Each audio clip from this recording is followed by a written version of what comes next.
Bonjour à tous. Je voudrais commenter l'actualité de la région et aussi l'actualité européenne. Hier, au Parlement européen, en session à Strasbourg, il y a eu un vote extrêmement important et historique, puisqu'une majorité de députés européens a voté l'activation de l'article 7, c'est-à-dire une disposition du traité qui permet de sanctionner un État membre qui menace l'État de droit. En l'occurrence, la Hongrie, gouvernée depuis plusieurs années par Viktor Orban, dont le parti est membre du Parti populaire européen, auquel appartient le parti Les Républicains en France, dirigé par Laurent Wauquiez et auquel appartient notamment Valérie Pécresse et la majorité de son exécutif.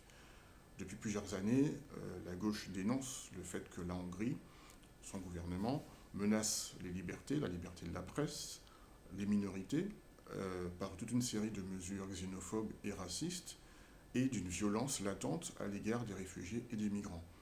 Et au sein du Parti populaire européen, auquel appartient encore une fois le parti de M. Orban, les élus français, donc du groupe Les Républicains, n'ont pas tous voté contre Orban, et donc en faveur de cette résolution. La moitié d'entre eux s'est abstenue. Et parmi ceux qui se sont abstenus, deux élus franciliens, Rachida Dati, la maire du 7e arrondissement de Paris, ancienne ministre pourtant de la Justice, et le vice-président au logement de la région de France, Geoffroy Didier, qui est aussi quasiment le numéro 2 des Républicains, l'ancien fondateur du courant La Droite Forte, qui était l'aile droite dure de l'UMP dans les années Sarkozy. Donc on pourrait dire qu'il y a une forme de cohérence idéologique de sa part.